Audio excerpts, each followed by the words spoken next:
सादर प्रणाम। मैं नीरजा चौधरी एक बार फिर आपके अपने चैनल इन्फोनी कॉर्नर में आप सभी का स्वागत एवं अभिनंदन करती हूँ। हमारा आज का टॉपिक रहेगा जिम्नोस्पर्म। हम पढ़ेंगे थोड़ा सा बेसिक जिम्नोस्पर्म के बारे में, क्योंकि किंगडम प्लांटी में अगर एक अलग तरीके से उसको डिवाइड किया गया है तो उनकी क्या विशेषता होती है। जिम्नोस्पर्म को हिंदी में बोला जाता है अनावृत बीजी, यानी कि इनके जो सीड होते हैं वो कवर्ड नहीं होते हैं, उन पर किसी भी तरीके का कोई आवरण नहीं होता है। तो इनकी पहचान होती है कि इनके सीड नेकेड होते हैं, यानी कि नग्न होते हैं। अब चाहे प्री फर्टिलाइजेशन की बात करें या पोस्ट फर्टिलाइजेशन की बात करें, यानी कि फर्टिलाइजेशन के किसी भी मोड की हम बात करते हैं, तो ऐसी कोई स्टेज नहीं आएगी जहां पर कि इसके सीड कवर्ड मिलेंगे।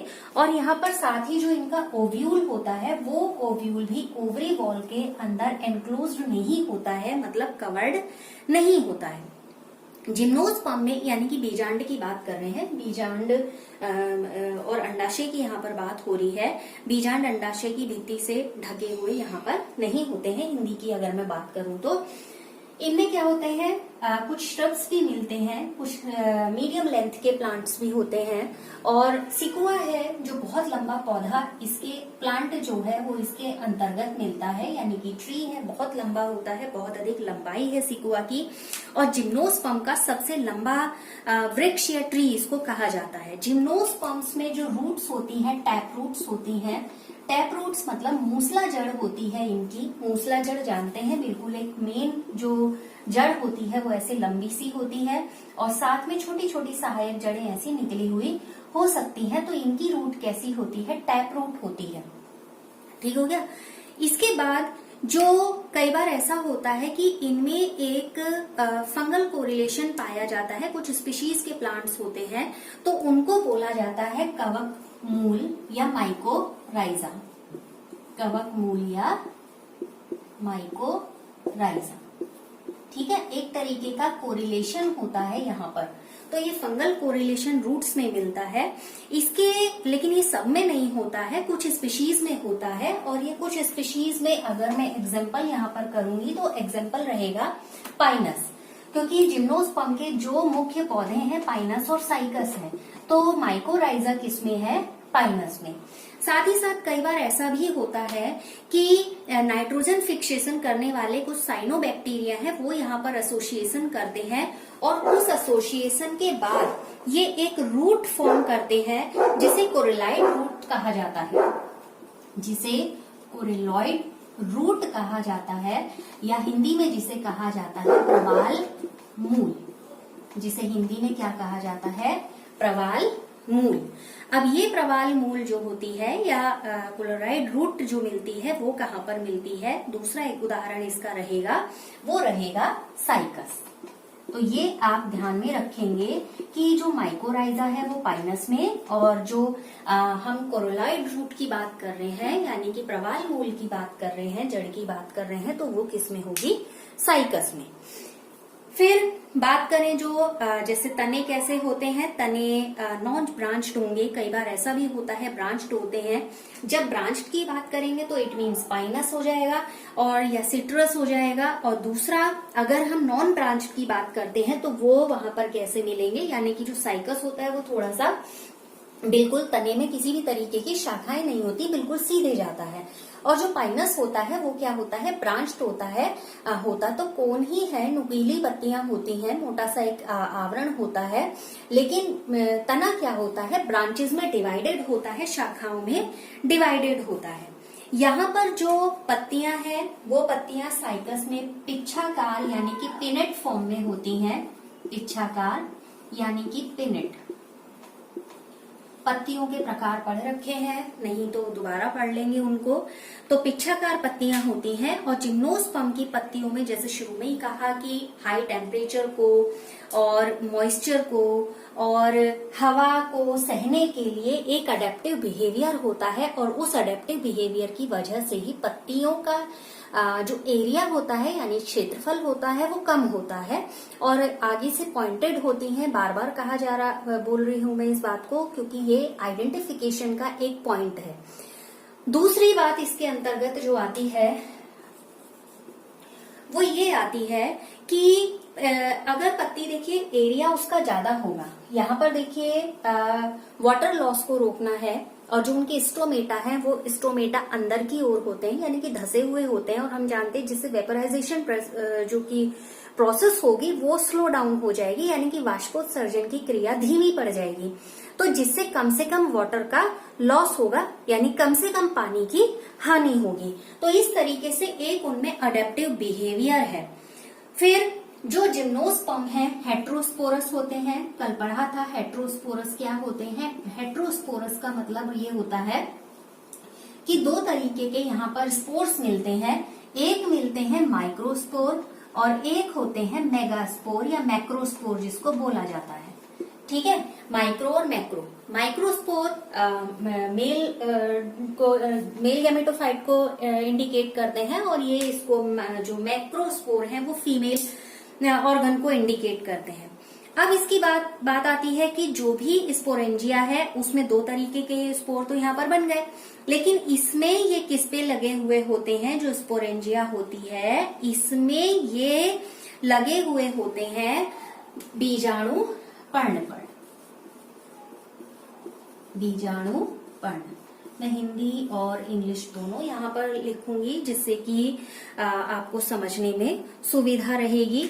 तो यहाँ पर जो जिम्नोस्पर्म्स हैं यहाँ पर ये किस पे लगे हुए, तो एक कोन, जैसे हमने कहा कि पत्तियां क्या होती हैं पिनेट फॉर्म में अरेंज रहती हैं, तो एक कोन जैसा फॉर्म करती हैं, और यहाँ पर ये जो स्पोरेंजिया है वो किस पर लगा हुआ होगा, यहाँ बीजाणु पर्ण पर लगे हुए होंगे, और एक स्पाइरल फॉर्म में ये अरेंज रहते हैं, जिस वजह से एक कोन फॉर्म यहाँ पर हो जा रहा है।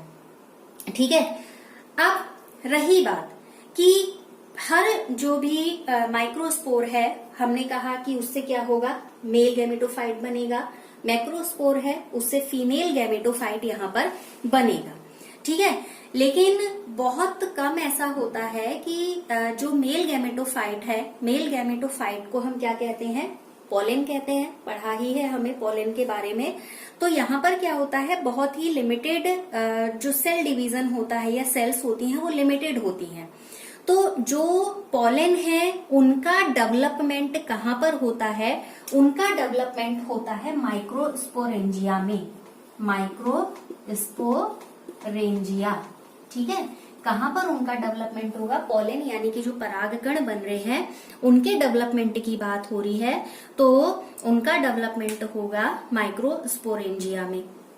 अब जिस तरीके से जो कोन यहाँ पर फॉर्म हुआ है, यहाँ पर परागण भी बन गए हैं, यानी कि माइक्रोस्पोरेंजिया हिंदी में कहूँ तो लघु बीजाणुधानी है, तो यहाँ पर जो कोन बने हैं वो मैक्रोस्पोरेंजिया, और जो स्पोरेंजोफिल है यहाँ पर उसकी वजह से क्या बनेंगे, ये मेल स्ट्रोबिलाई फॉर्म हो जाएंगे, फीमेल स्ट्रोबिलाई भी फॉर्म हो जाएंगे। तो यहाँ जो दो तरीके के मेल या फीमेल जो कोन बन रहे हैं वो पाइनस में बनेंगे, और अलग अलग अगर बनेंगे तो वो किस में बनेंगे, साइकस में बनेंगे। अब यहाँ जो मैक्रोस्पोरस मदर सेल है, वो मैक्रोस्पोरस मदर सेल ओव्यूल बॉडी की एक कोशिका से डिफ्रेंशिएटेड होती है, और पूरे का पूरा ओव्यूल क्या होता है, एक लेयर से कवर्ड होता है, उसमें सुरक्षित रहता है, और उस कवर्ड रहने या सुरक्षित रहने से ये नहीं है कि इसके ऊपर एक आवरण आ जाएगा या इसके ऊपर एक सीड की कवरिंग आ जाएगी, उसका मतलब यहाँ पर ये नहीं है। इसका मतलब ये है कि एक तरीके से जो ये इस तरीके की संरचना बन रही है उसको कहा जाता है बीजांड या ओव्यूल। उसको क्या कहा जाता है, बीजांड या ओव्यूल। ठीक है, अब ये बीजांड या ओव्यूल क्या काम करेगा कि एक गुच्छे की फॉर्म में आ जाएगा। जो माइक्रोस्पोरेंजिया जो किसको इंडिकेट कर रहा था, फीमेल वाले पार्ट को इंडिकेट कर रहा था, वो एक यहाँ पर फीमेल कोन बनाएगा। ठीक है, यहाँ पर मियोसिस डिवीजन होगा। मियोसिस डिवीजन के बाद 4 सेल्स बनेंगी, क्योंकि मियोसिस में हम जानते हैं 4 पुत्री कोशिकाओं का निर्माण होता है। तो यहाँ पर 4 मेगास्पोर जब बन जाएंगे, यानी कि 4 सेल्स जो बनेंगी उनको बोला जाता है गुरु बीजाणु मेगास्पोर, जिसको हम कह रहे हैं। ठीक है, 4 मेगास्पोर यहाँ पर उसके बन जाएंगे। तो इन मेगास्पोर में अकेला एक जो फीमेल गैमेटोफाइट होता है, सॉरी, जो एक अकेला मेगास्पोर होता है, वो गैमेटोफाइट में, कौन से गैमेटोफाइट में फीमेल है, क्योंकि मेगास्पोर है तो कौन से गैमेटोफाइट में डेवलप होगा, फीमेल गैमेटोफाइट में ये डेवलप होगा, यानी कि मादा युग्मकोद्भिद में ये डेवलप होगा। ठीक है।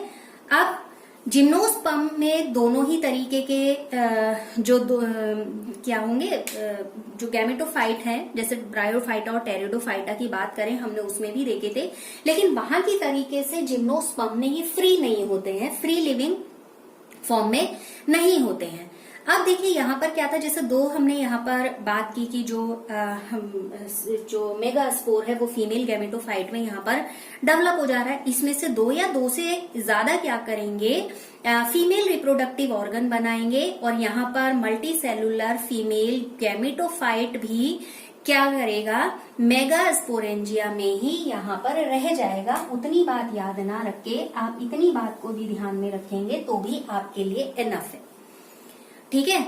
अब देखिए हमने कहा कि जैसे जिम्नोस्पर्म में हमने की जो फीमेल गैमेटोफाइट है वो वैसा फ्री फॉर्म में नहीं होता है जैसा हमने टेरिडोफाइटा और ब्रायोफाइटा में पढ़ा है, वो स्पोरोफाइट पर ही होता है और बीजाणुधानी में ही वो रहता है।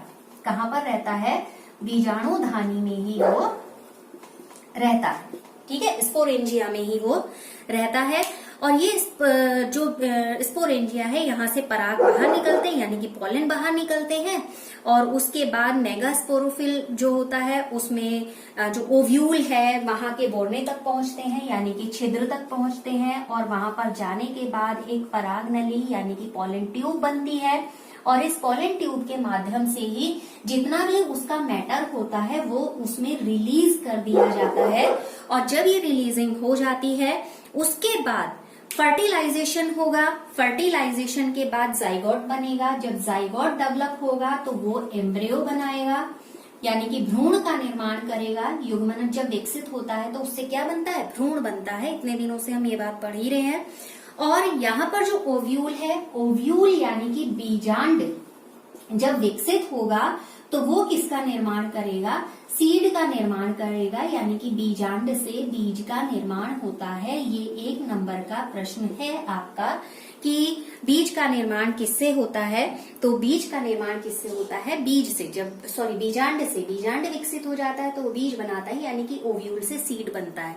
तो ये जिम्नोस्पर्म्स के कुछ कैरेक्टर्स थे, लेकिन किसी भी अवस्था में ऐसा नहीं होगा कि इनके जो सीड है वो कवर्ड फॉर्म में आ जाए, या ऐसा हो जाए कि कोई अवस्था ऐसी आए कि ये ढके हुए हों, ऐसा कभी नहीं होगा।